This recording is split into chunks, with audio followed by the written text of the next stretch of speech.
Economia e Mercado, com Juliana Rosa. A gente bota nessa roda de discussão sobre imposto de renda nossa especialista aqui no mundo dos números do jornalismo econômico, a Juliana Rosa, mais uma vez conosco. Ju, boa tarde para você, tudo bom? Tudo bem, Cris? Boa tarde. Boa tarde para a Lana, para o Cláudio, para você ouvinte. E aí, Juliana, como que foi a repercussão nesse day after aqui, pelo menos do que aconteceu ontem na Câmara?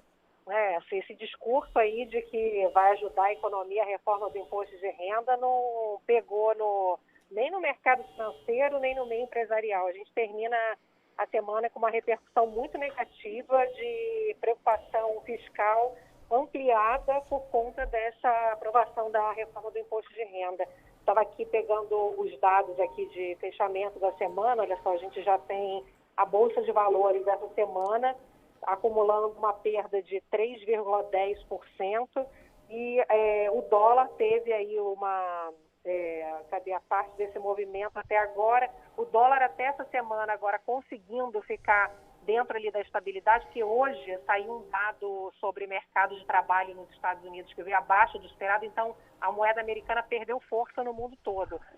Mas se a gente olhar aqui o restante dos indicadores, está tudo muito ligado a aumento de preocupação fiscal.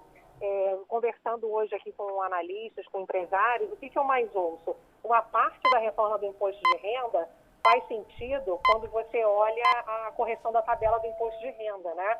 Porque é importante que, na verdade, todos os anos a tabela do imposto de renda seja reajustada para que as pessoas possam, né, principalmente de baixa renda, terem o seu pagamento de imposto de renda ajustado pela inflação, né? Senão elas ficam pagando imposto a mais do que elas deveriam pagar.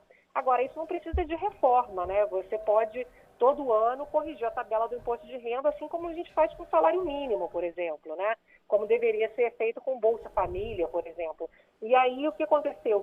Fizeram uma reforma que, no final das contas, não conseguiu caminhar no sentido da redução de desigualdade, porque se você pensa que é uma reforma que está provocando um grande tumulto, você gera incerteza para o empresário gerar emprego, né? Você gera incerteza para o empresário investir, você coloca lenha aí no dólar, na inflação, né? Você aumenta o risco de aumento de juros, você encarece crédito. No final das contas, você dá com uma mão e tira com a outra, né? E gerou uma confusão tão grande de complexidade, porque ao invés de melhorar também a questão da complexidade tributária no Brasil, os especialistas mesmo ainda estão tentando entender o quanto que houve de mudança, ou seja, isso é custo também para empresas, né? Tem que pagar as pessoas para poderem explicar as mudanças de impostos e, para completar, o governo diz que não vai ter perda. Aí agora o secretário da Economia, o Bruno Funchal, diz que vai ter perda, e ninguém sabe o número exatamente, né? A instituição fiscal independente do Senado Federal divulgou que vai ter perda, sim, divulgou um número agora há pouco, de quase 30 bilhões de reais. Perda de arrecadação num momento como esse, onde a gente não tem dinheiro para aumentar a Bolsa Família, importantíssimo, onde as pessoas estão passando necessidade, onde o governo diz que não tem dinheiro, devo, não nego, pago quando puder os precatórios. Então, assim, você cria uma reforma que, ao invés de melhorar a situação econômica do país, você está criando mais problema, mais dificuldade, mais insegurança, ao invés das energias estarem voltadas nesse momento para a recuperação mais rápida da economia e para a geração de emprego, não esse tumulto que está sendo causado. Juliana, não sobra nada que preste, né, nessa reforma do imposto de renda, porque assim, a reforma reduziu o imposto de renda de pessoa jurídica quase a metade, de 15% para 8%. A reforma reduziu a taxação prevista de 20% sobre lucros e dividendos para 15%. A reforma isenta de imposto de renda metade dos declarantes de imposto, 16 milhões de contribuintes. Será que não sobra nada que preste dessa reforma?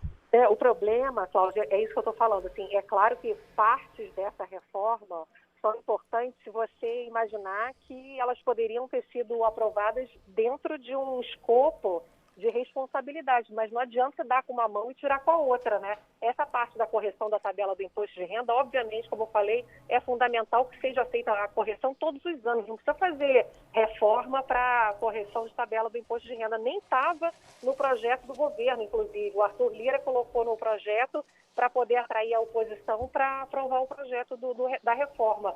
E essa questão de reduzir impostos de renda para empresas, eu estou conversando com vários empresários que até agora não sabem, né, o efeito líquido, se vai aumentar ou vai diminuir imposto, porque você diminui imposto de renda e contribuição social sobre lucro líquido, mas você aumenta lucros e dividendos, né? Então, algumas vão pagar mais, outras vão pagar menos. O que eu acho, Cláudia, é que o que gerou até agora é tanta incerteza, sabe? É tanta confusão, é tanta dúvida, que você acha que é o que eu falo, assim, claro que mudanças tributárias são essenciais no Brasil, tanto para reduzir desigualdade social, quanto para reduzir complexidade, né, principalmente no Brasil, mas quando você faz uma coisa toque de caixa, atabalhoada, né, numa coisa tão complexa como essa do Brasil, a gente corre o risco disso que eu estou falando, você melhora de um lado, né, mas você gera tanta incerteza, tanto ruído. Já estão falando agora no mercado financeiro que vai ter que voltar com a CPMS,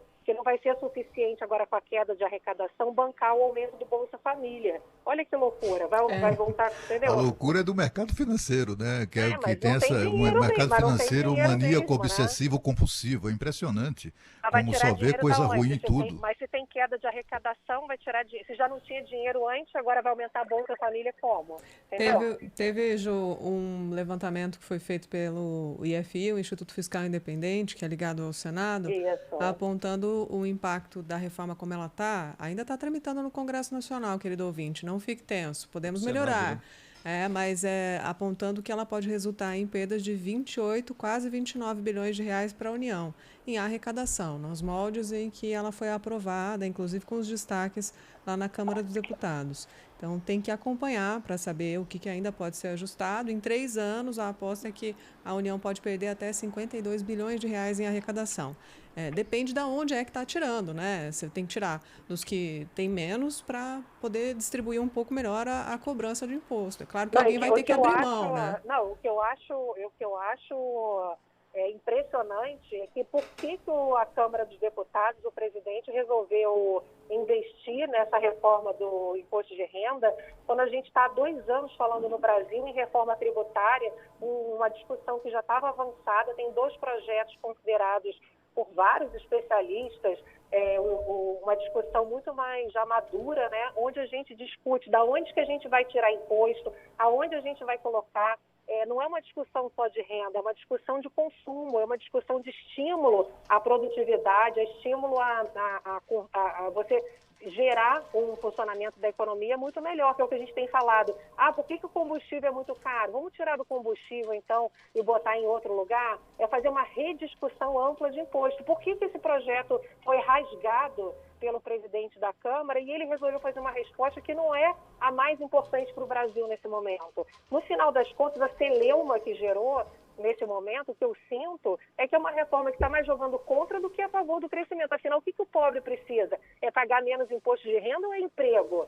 Ou é trabalho, ou é inflação baixa, entendeu? Esses ruídos todos provocam menos emprego e provocam mais inflação e isso tudo joga contra o pobre, entendeu? Isso que eu estou falando. O negócio que é feito de qualquer jeito, a toque de caixa, muito mais por interesses políticos do que por interesse da sociedade, gera muito mais prejuízos do que benefícios. Bom, a história não terminou ainda, tem muita discussão no Senado Federal, a gente vai continuar acompanhando. Juliana, bom fim de semana para você. Até segunda. Bom fim de semana para vocês também. Beijão. Beijo.